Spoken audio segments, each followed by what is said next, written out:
Hello दोस्तों, आप सभी का स्वागत है हमारी एक नई वीडियो में पचौरी सर डिजिटल क्लासेस में। और आज हम जो बात करने वाले हैं वो आपके रेलवे के फॉर्म के बारे में बात करने वाले हैं। अभी ग्रुप डी के हाल ही में एडमिट कार्ड जारी कर दिए गए हैं, तो हम इसके बारे में बात करेंगे। फॉर्म फिल करने से लेके और ज्वाइनिंग तक के प्रोसेस के बारे में। तो जो भी अपना ये एग्जाम देने वाले हैं या आपके जानने वाले भाई बहन या दोस्त जो ये पेपर देने वाले हैं, तो ये वीडियो उन तक ज़रूर पहुँचाइएगा।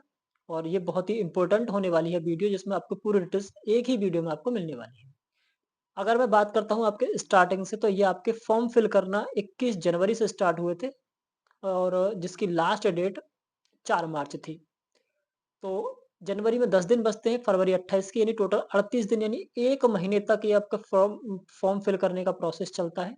उसके बाद लगभग 6 से 8 महीने का टाइम मिलता है आपको एग्ज़ाम के लिए। अब हम इसी का प्रैक्टिकल के तौर पे आपको बता देता हूँ। जैसे मान लीजिए 4 मार्च की इसकी लास्ट डेट थी, तो मार्च से लेके अब दिसंबर में इसके एग्ज़ाम स्टार्ट होने वाले हैं। यानी लगभग आपके 8 से 9 महीने हो जाते हैं, आपको टाइम दिया जाता है आपके तैयारी करने के लिए। तो आप ये समझ के चलिए कि 1 महीने का टाइम होता है आपको फॉर्म फिल करने के लिए। उसके बाद 6 से 8 महीने मान के चलिएगा आपको टाइम दिया जाता है तैयारी करने के लिए। जब आपके एग्ज़ाम कंप्लीट हो जाएँगे, और हाँ, मैं आपको एग्ज़ाम के लिए बता दूँ, जब भी आप अपना एडमिट कार्ड निकालें, तो उसमें आप सारी चीज़ें जो गाइडलाइंस उसमें दी हुई हैं, आप उनको फ़ॉलो कीजिएगा। वो सारे डॉक्यूमेंट्स आप अपना सेंटर पे लेके जाइएगा। और एक चीज़, ये जो आपका सीबीटी यानी कंप्यूटर बेस्ड टेस्ट होता है, उसका जो आपको एडमिट कार्ड मिलेगा, आप इसको सँभाल के रखिएगा। जब आपका जॉइनिंग के दौरान डॉक्यूमेंट्स वेरिफिकेशन होता है, तो यही एडमिट कार्ड जिस पे आपका मोहर लगा होता है, जब आप एग्ज़ाम दे के निकलेंगे, तो वहाँ से आपके एडमिट कार्ड पे मोहर लगा दी जाएगी। तो यही आपका जो एडमिट कार्ड होता है, वो जॉइनिंग के दौरान आपको ज़रूरत पड़ेगी डॉक्यूमेंट्स वेरिफिकेशन की। तो इस एडमिट कार्ड को आप सँभाल के रखिएगा। जब आप अपना एग्ज़ाम देने जाते हैं, तो उसके दौरान सबसे मेन पॉइंट होता है कि आपका जब पेपर पास हो जाता है, तो आपको सीबीटी के एडमिट कार्ड की रिक्वायरमेंट रहेगी। तो जब आपका एग्ज़ाम आप पेपर दे लेते हैं, तो उसके बाद लगभग 2 से 3 महीने का टाइम लगता है आपका रिज़ल्ट डिक्लेयर होने में। हालाँकि आंसर की जल्दी आ जाती है। आप वहाँ से भी अपना जो एग्ज़ाम है, उसका जो उम, आंसर है, उसमें जाके आप मैच कर सकते हैं। लेकिन अगर मैं बात करता हूँ उसके रिज़ल्ट आउट होने की, तो आप 2 से 3 महीने का उसमें समय लगता है। और 2 से 3 महीने के बाद आपका रिज़ल्ट आ जाता है। जिसमें ये पता चल जाता है कि हाँ, कौन-कौन क्वालीफाई हैं और कौन-कौन इस एग्ज़ाम को क्वालीफाई नहीं कर पाए हैं। और मैं आपको बता दूँ, इस एग्ज़ाम के दौरान अगर आपका सबसे टफ कुछ पड़ रहेगा, तो वो रहेगा आपका एग्ज़ाम। क्योंकि आप नॉर्मल कैलकुलेट कीजिएगा, इस एग्ज़ाम में जो स्टूडेंट्स ने जो फ़ॉर्म फिल किया हुआ है, वो आपका 1,08,22,423 बच्चों ने फ़ॉर्म फिल किया हुआ है।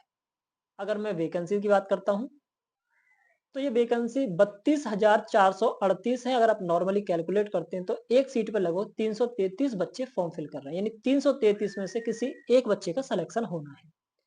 तो आप ये समझ के चलिएगा, अगर आपके लिए कुछ टफ है, तो वो है आपका ये एग्जाम। तो आप जितना भी हो सके तैयारी अच्छे से करके जाइएगा, ताकि आप अपना ये एग्जाम क्वालिफाई कर सकें।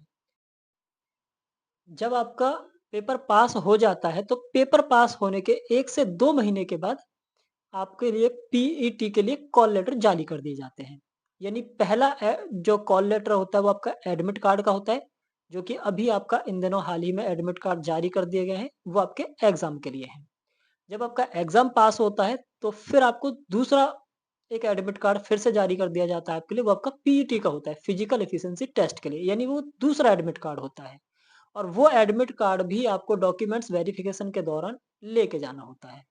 जब आपका पेपर पास हो जाएगा, तो आपको फिर दोबारा से वो एडमिट कार्ड डाउनलोड करने के लिए बोल दिया जाता है। तो आपको अपना एडमिट कार्ड डाउनलोड करके आपको जो भी सेंटर का नाम दिया जाता है, उस सेंटर पे जाना होता है फिजिकल के लिए। अगर मैं आपके फिजिकल की बात करता हूँ, तो बॉयज़ कैंडिडेट के लिए 1000 मीटर की रेस होती है, यानी कि 250 मीटर के 4 चक्कर होते हैं, गोला होते हैं, उनमें आपको दौड़ना होता है।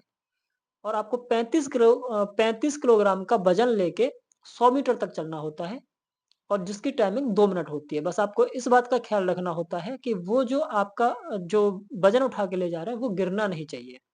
वहीं अगर मैं फीमेल कैंडिडेट की बात करता हूँ, तो वो वज़न 20 किलोग्राम का होता है। सेम 2 मिनट में 100 मीटर तक लेके जाना होता है। और जो रेस का क्राइटेरिया, वो दोनों के लिए सेम होता है, 1000 मीटर यानी कि 1 किलोमीटर। ये होता है आपका फिजिकल। और ये जो आपका फिजिकल है, उसका एडमिट कार्ड आपका दूसरा डॉक्यूमेंट्स होता है। पहला डॉक्यूमेंट्स आपका सीबीटी यानी कि जो कंप्यूटर बेस्ड टेस्ट होता है, उसका एडमिट कार्ड। दूसरा डॉक्यूमेंट्स आपका जो पीईटी है, उसका एडमिट कार्ड। जब आपका पीईटी कंप्लीट हो जाता है, तो उसके बाद होता है आपका डॉक्यूमेंट्स वेरिफिकेशन। तो मैं आपको बता दूं, जो पीईटी का रिजल्ट होता है, वो आपको हैंड टू हैंड मिल जाता है अब तो। वहाँ पे जब आपके रेस होती है, तो रेस में आपके आज के टाइम में अभी जो रेस रिसेंटली चल रहा है, उसमें आपको एक घड़ी टाइप में चिप दे दी जाती है, जो आपके पैर में बाँध दी जाती है। और जब आप अपने रेस कंप्लीट करके बाहर निकलते हैं ग्राउंड से, तो वो जो चिप वाली जो घड़ी है, वो आपको वहीं छोड़ के आनी होती है। वहाँ एक बाल्टी टाइप में रखी होती है, बकेट। उसमें आप डाल देते हैं और उसके बाद आपको थोड़ी देर के लिए बाहर भेज दिया जाता है। तो लगभग कोई आधे घंटे का आपको वेट करने के लिए बोला जाता है। तो आधे घंटे के बाद या 1 घंटे के अंदर-अंदर तो जो भी कैंडिडेट वहाँ रेस के लिए गए हुए होते हैं और जो-जो उसमें क्लियर कर लेते हैं, उन सब की लिस्ट जारी कर दी जाती है उसी दिन, लगभग कुछ ही घंटों के अंदर। और उन सब के नाम वहीं लिस्ट जारी करके चिपका दिए जाते हैं। जिस सेंटर पे आप जाओगे, उसी सेंटर पे आपका जो नाम है, जो-जो क्वालीफाई कर जाएँगे, उन सब के नाम वहाँ लिस्ट में चिपका दिए जाएँगे। यानी आपको उसी दिन पता चल जाएगा कि हाँ, आपका फिजिकल क्वालीफाई हुआ है या नहीं हुआ है। तो जब आप अपना फिजिकल दे के आते हैं, तो ये आपका दूसरा स्टेज होता है। इस जॉब के दौरान ये आपका दूसरी सेकंड स्टेज होती है। उसके बाद आता है आपका डीवी यानी कि डॉक्यूमेंट्स वेरिफिकेशन। जब आप अपना फिजिकल दे के आते हैं, तो उसके लगभग 1 से 2 महीने के बाद आपका डॉक्यूमेंट्स वेरिफिकेशन होता है। जब आपका फिजिकल यानी पीईटी आपका पास हो जाता है, तो उसके बाद फिर आपको डॉक्यूमेंट्स वेरिफिकेशन के लिए बुलाया जाता है। और डॉक्यूमेंट्स वेरिफिकेशन के लिए आपके जो भी डॉक्यूमेंट्स होते हैं, जैसे आपका 10th की मार्कशीट है, 12th की मार्कशीट है, अगर आपने ग्रेजुएशन भी कर रखा है, तो आप ग्रेजुएशन के भी डॉक्यूमेंट्स लेके जाइएगा, ताकि आपके प्रमोशन होने में आसानी रहे। और इसके अलावा आपके पास अगर आपने किसी अदर कास्ट से बिलॉन्ग करते हैं, जैसे एससी या एसटी से, तो आप अपना कास्ट सर्टिफिकेट भी लेके जाइएगा। और इसके अलावा अगर कोई एक्स सर्विसमैन है और अगर आप उसके बिहाफ़ पे ये एग्ज़ाम दे रहे हैं, तो आपको उन डॉक्यूमेंट्स की भी रिक्वायरमेंट रहती है। तो उन सभी डॉक्यूमेंट्स के लिए लिस्ट जारी कर दी जाती है, आप वो लिस्ट चेक कर लीजिएगा। सारे डॉक्यूमेंट्स आप वहाँ से चेक करके तब आप अपने डॉक्यूमेंट्स लेके जाइएगा। ये आपका थर्ड स्टेज होता है, डीवी यानी कि डॉक्यूमेंट्स वेरिफिकेशन।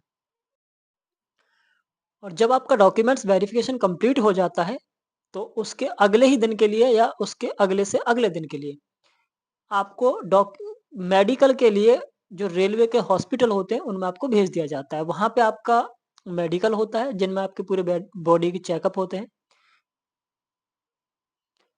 जैसे आपकी आँखों की टेस्टिंग होती है, ब्लड टेस्ट होता है और बाकी आपका यूरिन टेस्ट, बाकी जितने भी टेस्ट होते हैं वहाँ पे आपका जो बॉडी है, उसका पूरा टेस्ट किया जाता है, जिसमें आपका मेडिकल कंप्लीट हो जाता है। अगर ये कुछ प्रोसेस अगर चेंज हुआ होगा, तो इसमें आपका कुछ समय भी लग सकता है, 7 दिन, 10 दिन या 1 महीने भी। लेकिन जब मैंने पेपर दिया था, तो उसमें आपके अगले ही दिन का जो मेडिकल था, उसके लिए भेज दिया गया था।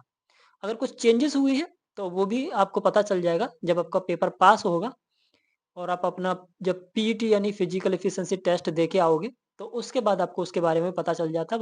वहीं सेंटर पे ये सारी चीज़ें आपको क्लियर कर दी जाती हैं। तो जब आपका मेडिकल हो जाता है, तो उसके बाद 1 से 3 महीने का टाइम लगता है आपकी जॉइनिंग में। तो ये जो पूरा प्रोसेस होता है, इस पूरे प्रोसेस के दौरान आपको लगभग 12 से 18 महीने का समय लग जाता है, यानी आप मान के चलिएगा 1 साल से लेके डेढ़ साल तक का। 1 साल से लेके डेढ़ साल के बीच में आपकी जॉइनिंग हो जाती है। तो ये पूरा प्रोसेस होता है आपका रेलवे के ग्रुप डी के जॉइनिंग का। और मैंने वैसे हालाँकि इसमें सारे पॉइंट आपके शामिल किए हैं। अगर फिर भी अगर आपको कोई डाउट है, कोई क्वेश्चन है, तो आप मुझे कमेंट बॉक्स में कमेंट भी कर सकते हैं।